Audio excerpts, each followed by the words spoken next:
गोयल जी, खबर control news में आपका स्वागत है सर। सबसे पहले हमारे दर्शकों को बताएं कब से जुड़ा हुआ आपका भारतीय जनता पार्टी से। सबसे पहले तो मैं आपके चैनल को बधाई देना चाहता हूँ जो मुझे अप्रोच किया और मेरे से जो भी पूछा जा रहा है मैं उसका जवाब देता हूँ। मैं भारतीय जनता पार्टी से आज से नहीं, यदि मैं बचपन की बात करूं तो मैं बचपन से भारतीय जनता पार्टी आरएसएस दोनों से जुड़ा हुआ हूं, क्योंकि जो उनकी विचारधारा है वो विचारधारा मेरे साथ मैच करती है। अब हम विचारधारा के बारे में बात करें कि विचारधारा क्या है।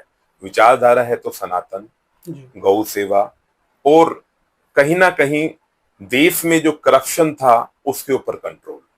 तो बीजेपी की विचारधारा मेरे साथ मैच करती है। मैं बीजेपी का बहुत पक्का फॉलोअर हूं और अब तो 40-41 साल हो गए जिसमें मैं बचपने से उसको फॉलो करता आ रहा हूं। जी। तो मेरा बीजेपी और आरएसएस से बहुत गहरा नाता है। तो अगर भविष्य में पार्टी आपको मौका दे सर चुनाव लड़ने के लिए, तो आप लड़ोगे? यदि पार्टी कहती है, अभी तक मेरा कोई विचार नहीं है, क्योंकि मैं एज ए फिलेंथ्रोपिस्ट मानव सेवा के प्रति समर्पित हूँ। यदि कभी पार्टी मुझे कहती है तो मैं सोचूंगा। कभी मैं कंफर्म नहीं कहूंगा कि मैं जाऊंगा या नहीं जाऊंगा, क्योंकि मेरा रास्ता राजनीति नहीं है। मेरा रास्ता कहीं ना कहीं मानव सेवा, स्वास्थ्य सेवा और गौ सेवा है। 27 वर्षों के बाद भारतीय जनता पार्टी दिल्ली के अंदर आई है सर। क्या लगता है जो जो वादे किए वो पूरे हो पाएंगे दिल्ली के अंदर? 100% पूरे होंगे जो भी बीजेपी के संकल्प पत्र में है। आप देख ही रहे होंगे, मेरा आपने पहले इंटरव्यू नहीं देखा, मैंने दूसरे दिन सीएम कैंडिडेट का चेहरा बता दिया था, रेखा गुप्ता जी का चेहरा इलेक्शन के दूसरे दिन मैंने बता दिया था, जो सारे चैनलों पे वायरल भी हुआ है। और यदि आज सीएम साहिबा को देखा जाए, रेखा गुप्ता जी को देखा जाए, वो 17 से 18 घंटे काम कर रही हैं और न जाने रोज कितने डिसीजन इंस्टेंट लेवल पे हो रहे हैं। यदि हम बात करें, जैसे नायक मूवी है जिसमें अनिल कपूर एक दिन के सीएम बने थे, वो छवि भी कहीं ना कहीं सीएम साहिबा रेखा गुप्ता जी के साथ है। और उनका इंस्टेंट काम करने का तरीका, चीजें, डिसीजन, कहीं ना कहीं जो 27 साल का वनवास है और जो पिछले 11 सालों में दिल्ली की जो हालत खराब की है, आम आदमी पार्टी कहें या उसे हम आपदा भी कहें, कहीं ना कुछ भी हम उसके लिए यूज कर सकते हैं, जो उसने दिल्ली जैसे स्वर्ग को नरक बना दिया है। मुझे ऐसा विश्वास है जो हमारी सीएम साहिबा रेखा गुप्ता जी हैं, वो विकसित भारत 2047 जो मोदी जी का सपना है वो तो 2047 का है। मुझे ऐसा लगता है रेखा गुप्ता जी एक साल में 365 दिन होते हैं, 365 दिन में ही बहुत कुछ चेंज हमें देखने को मिलेगा। और जब इनका कार्यकाल पूरा होगा 5 साल का, तो आपको ये पता चलेगा कि दिल्ली का कंपैरिजन इंडिया तो था, इंडिया से बाहर भी कहीं ना कहीं किसी ना किसी कंट्री के किसी स्टेट से होगा।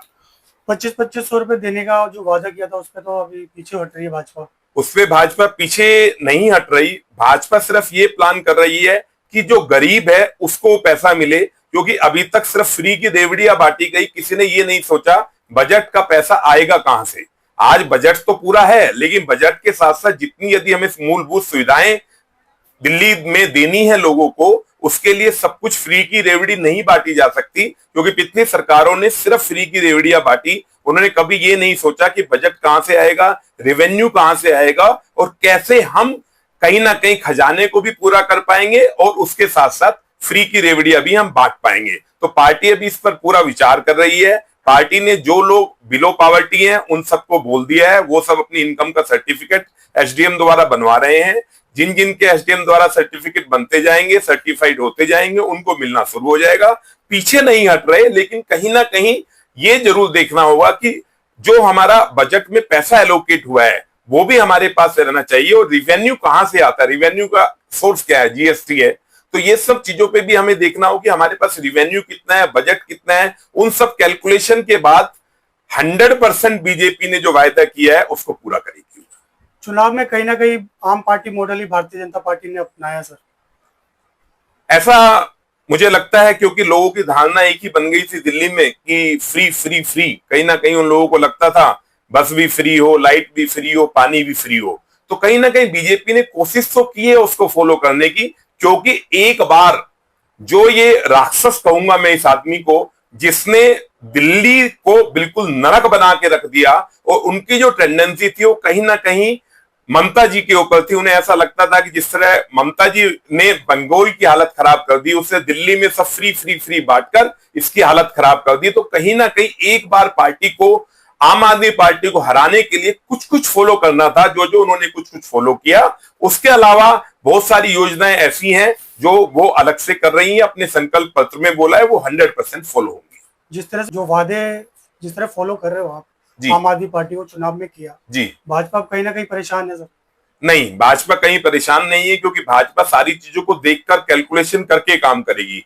भाजपा ऐसा नहीं है कि वायदा किया तो वायदा तो पूरा करेगी ही करेगी, लेकिन उससे पहले अपने रिवेन्यू को जरूर देखेगी और बजट में जो पैसा एलोकेट हुआ सेंट्रल गवर्नमेंट से वो भी देखेगी। जब दोनों चीज की कैलकुलेशन हो जाएगी उसके बाद वो सब फैसिलिटी देंगे और 100% देंगे, लेकिन कैलकुलेशन करने के बाद। ऐसा नहीं कि बिना कैलकुलेशन बस उठाया और उसको इंप्लीमेंट कर दिया और वोट बैंक की राजनीति हो गई, वो नहीं होगा।